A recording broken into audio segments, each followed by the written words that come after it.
The secrets behind Kevin De Bruyne's greatness no one talks about.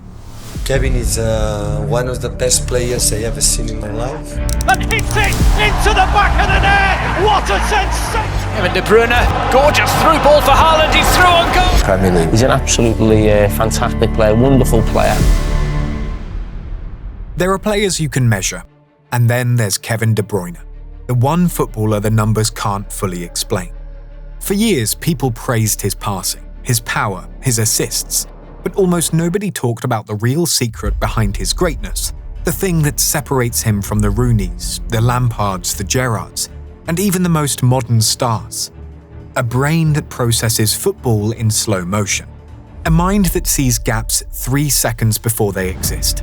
A mind that scans the field 360 degrees before the ball arrives. A mind that calculates passes the way a chess grandmaster calculates sacrifices. Some call it vision, some call it intelligence, but the truth is, Kevin De Bruyne plays the game at a different cognitive speed, a speed the Premier League wasn't ready for. Today we're pulling the curtain back on the skill no one talks about, the one that makes him unfair.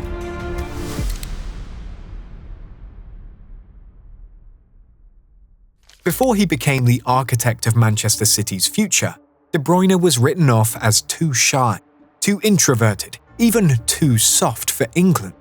Chelsea barely blinked when they let him go. He wasn't loud or flashy, and he didn't fit the old-school English mold of what a midfield general should look like. But this is where the story twists. Because while everyone judged his personality, nobody noticed his mind. Even at Genk, coaches whispered that De Bruyne saw the pitch differently. Not emotionally, not instinctively, but analytically. He scanned more than anyone else. He remembered patterns. He found blind spots in formations. His intelligence was internal. He wasn't just reacting to the game, he was pre-calculating the next 3 passes before the ball even arrived.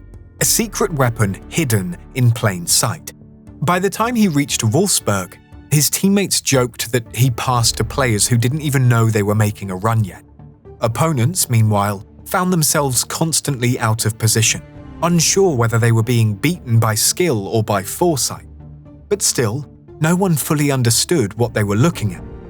To many, he was just a polite Belgian kid who didn't talk much. To the few who paid attention, though, the signs were already there. This was abnormal talent they witnessed. This was a supercomputer in football boots.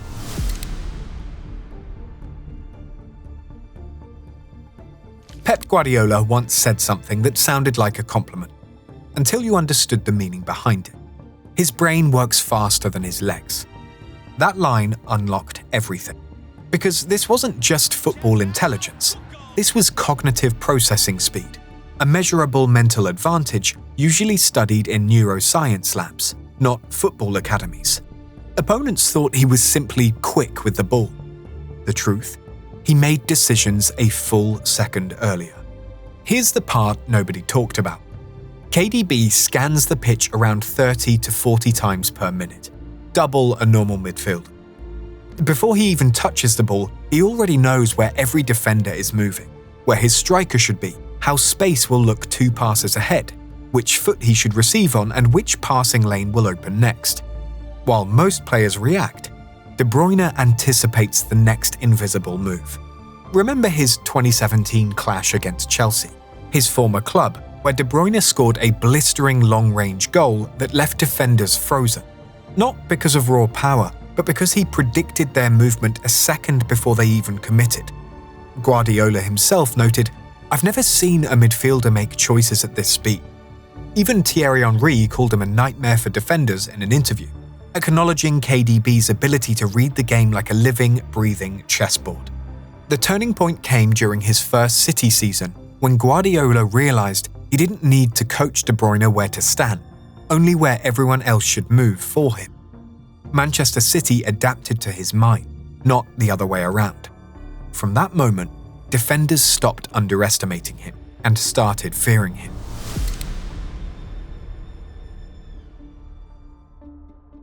This is where the myth cracks wide open.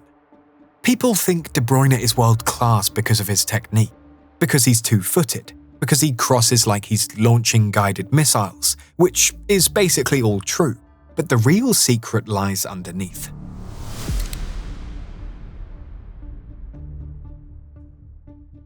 His scanning becomes a weapon.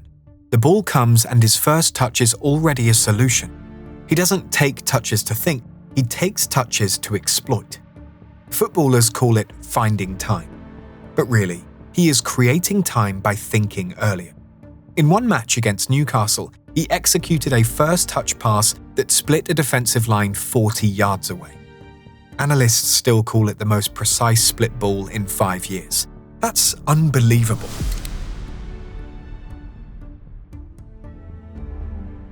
Here's a number that shocks analysts.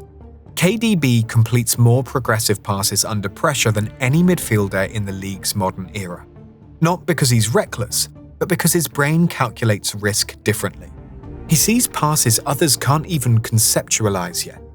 And the fact that he averages 3.5 key passes per 90 minutes over his last 10 seasons, numbers only Messi or De Bruyne themselves could challenge. Guardiola noted, everyone can make a pass, 2 passes. KDB? He decides the next 3 phases in an instant. That makes him unique.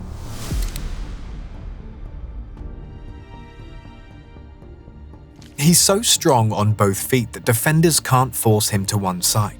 Show him left, he'll blast top corner. Show him right, he'll thread a pass between molecules. Let's celebrate some of his biggest goals. Chelsea, 2017. Wolves, 4-goal masterclass. Spurs, rocket. All with his weaker foot. Did you know that roughly 35% of his goals or assists come from what would conventionally be called his weaker foot? Yet each one appears effortless. Opponents often concede he is more unpredictable than any winger or striker in Premier League history because he's truly ambipedal. Left foot, right foot, both deadly. Guess which one he'll use next? You can't.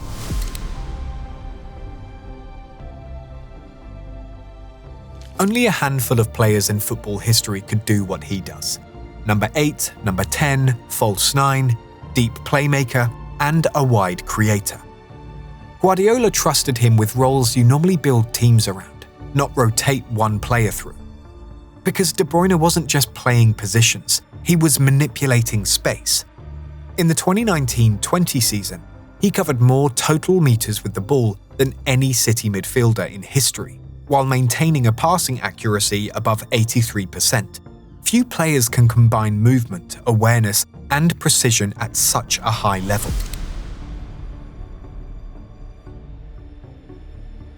Now here lies the biggest secret of KDB you must know. We know his personality is introverted, but his football is violent. He's a terrible loser. He hides frustration behind calm interviews, but on the pitch, he plays with controlled fury. Chelsea's rejection should have broken him. Instead, it turned him into the Premier League's metronome of punishment. Some players bounced back, but De Bruyne evolved. This is the side fans rarely see. The quiet man with a brain built for war. In 2021-22, after the Champions League heartbreak against Real Madrid, De Bruyne scored 15 league goals, including winners against Chelsea, Liverpool, and Manchester United. Proving mental resilience is as lethal as skill. Guardiola once remarked, if you want to see pure football intelligence and desire, watch KDB in a crunch match. His calm is deceptive, his brain is calculating 10 moves ahead.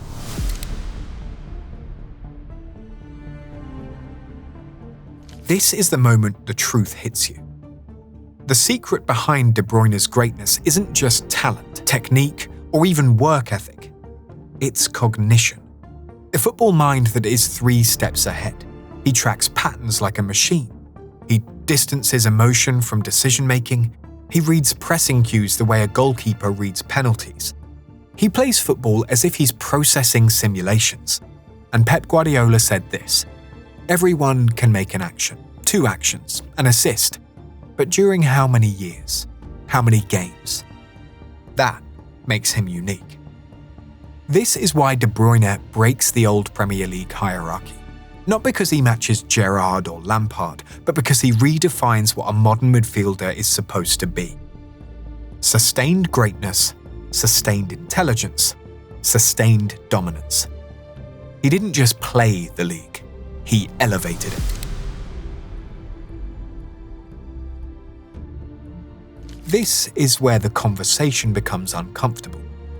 The Premier League's golden generation is locked in stone. Henry, Rooney, Lampard, Gerrard. A list protected by nostalgia, pundit bias, and the emotional investment of the overlap-era storytellers. But De Bruyne? He's one of the only players capable of smashing through that glass ceiling. Why? Because unlike most modern stars, his impact isn't about moments. It's about a decade of sustained genius. 187 goal contributions, 20 assist season, matching Henry, 19 trophies, prime performances in every major title-deciding match, master of both feet, master of every position, master of cognitive football. And as his body begins to slow, hamstrings fraying after years of carrying Manchester City's entire creative universe, his mind remains untouched. That's the beauty of cognitive greatness. It ages slower. Maybe the football world won't give him the flowers he deserves until he's gone. Maybe the debate will continue. Gerrard versus Lampard versus Scholes versus the Barclays boys. But when the dust settles and the era is viewed without emotion, without nostalgia, Kevin De Bruyne will stand there, unbothered, unmatched, undeniable. A great not because he shouted the loudest, but because he thought the fastest. They said he wasn't aggressive enough, wasn't explosive enough, wasn't Premier League enough. But the secret behind Kevin De Bruyne's greatness was never about power, never about pace, never about personality. It was about perception, a vision of football the rest of us are still trying to catch up to. If you liked this video, then drop a like, subscribe for more smashing football content, and tell us in the comments, is Kevin De Bruyne truly the greatest midfield mind the Premier League has ever seen?